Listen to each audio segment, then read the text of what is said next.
Exposed persons use secrecy jurisdictions to hide their wealth, launder their wealth, and reinvest that wealth back into the global economy.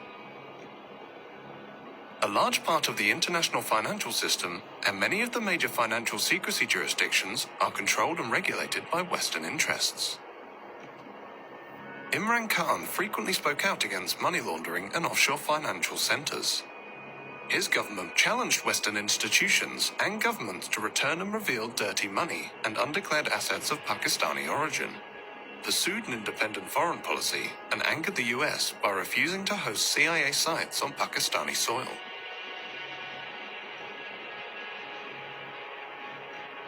On the 7th of March 2022, the Pakistani ambassador to the US reported in a classified communique that Donald Lu, a senior State Department official, had informed him that Pakistan-US relations could improve only if Imran Khan was removed from power. Khan actually accused the US of being behind a conspiracy to get him ousted from power. The Prime Minister of Pakistan accused the US of working with the opposition to remove him from power. There is absolutely no truth to that allegation. We are not going to let propaganda, misinformation, and disinformation, lies, get in the way of any bilateral relationship we have, including with the bilateral relationship we have with Pakistan. Prime Minister Imran Khan has been ousted from power. Lawmakers elected the opposition leader Shehbaz Sharif as the country's new prime minister. A new dawn has started. A new day is coming. Allah has answered the prayers of millions. When Shehbaz Sharif, the brother of Nawaz Sharif, was appointed Prime Minister on Monday the 11th of April, the Guardian newspaper wrote, "He is known as a diligent administrator with such a great love of poetry that he often opens official meetings with recitals of famous revolutionary Urdu poets. His first words to Parliament were, 'One must set himself free from all bounds of desires.'" Imran Khan claimed he had been removed by a foreign-backed conspiracy. The US Embassy was calling members of my party, backbenchers who were not happy, and they were the first ones who then jumped ship. And they were the ones who then offered $1 million each to buy my other members of parliament who actually jumped ship later on. And then Donald Lu's conversation with the ambassador, the next day the no confidence motion is tabled in the assembly. What do you think? You have made some significant allegations there. When it's not will you allegations. show We the have hard this evidence? Why would I want to blame the US if I did not have hard evidence? This was an official message with note takers given to our ambassador, message received by me, by our president, given to the Chief Justice of Pakistan. This is real. Not only was a democratically elected government removed through the conspiracy, we have been replaced by a bunch of criminals. 60% of the cabinet, which is sitting right now, is on bail. The Prime Minister was about to be sentenced in a corruption cases of billions of rupees, and his son. The Sharif doctrine is that you buy different people in all the important positions of power, whether it's in the media, you have your sympathetic journalists who continue to argue for you that the country can only be saved by the wisdom of the Sharif family. The generals, when they retired, they are also accommodated. The judges, once they are retired, they are also accommodated. The journalists, they are also given government position and they willingly take it. So it's the entire Sharif doctrine which gives them this sense that they can even get away with murder in Pakistan.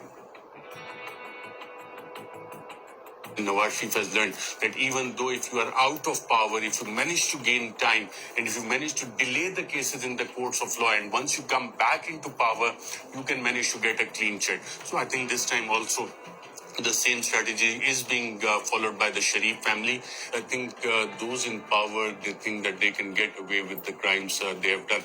And Sharif family has been benefiting from them because of their international friends who have been coming to their rescue to strike the dirty deals.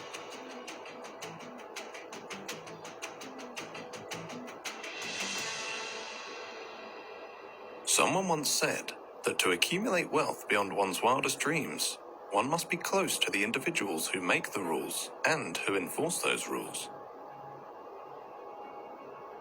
When Shehbaz Sharif's coalition government was appointed, one of its first actions was to pass an amendment to restrict the power of the National Accountability Bureau, which had been in charge of investigating white-collar crime by public office holders. The amendment, which was passed in June 2022, was to take effect retrospectively. The amendment stipulated that the courts had to decide on the outcome of a case within 1 year, and stated that if sufficient evidence was not provided at the time of the arrest, the arresting officer could face 5 years in jail for the filing of a false reference. The 47-year-old chief investigator who presided over the investigation against Shehbaz Sharif and his family in the Ramzan Sugar Mills case died of a heart attack on the 9th of May 2022. Another investigator on the same case suffered a heart attack and remains in critical condition. Malik Massoud, through whose accounts prosecutors alleged 3.7 billion Pakistani rupees were laundered to various Sharif family members, had been cooperating with investigators when he too suffered a heart attack and died on the 7th of June 2022. The 49-year-old had been a tea boy at the Ramzan Sugar Mills, where he drew a salary of approximately $300 per annum for his work at the Sharif family-owned enterprise. To the Wealth Report, London is the wealth capital of the world, beating New York to the top spot. London is the favoured playground of the world's politically exposed oligarchs and their family members. The Sharif family of Pakistan, the Aliyevs of Azerbaijan, the Kenyatas of Kenya, and many other current and former politically connected families who acquired vast fortunes beyond their known sources of income own billions of pounds of prime London property. London boasts the greatest diversity of international property investors, with people from 45 countries owning properties in London. British-dependent jurisdictions continue to offer financial secrecy and tax evasion services. 84,000 properties in the UK are owned anonymously.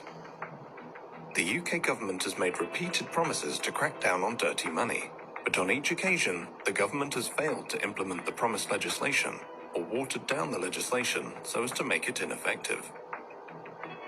Britain remains the capital of libel tourism, where the wealthy come to attempt to silence their critics. London continues to be a safe haven for the global elite that have fallen out of favour in their home countries. Pakistan under Imran Khan attempted for years to engage with Britain to repatriate laundered money. Many other developing countries have done the same, without success. We approached numerous UK government bodies and ministers for this documentary. Not one agreed to speak to us. The FATF, the Intergovernmental Money Laundering and Terrorist Financing Watchdog, headquartered in Paris, indicated in its first review after the ousting of Imran Khan that Pakistan had met all of the compliance recommendations to be removed from the FATF grey list.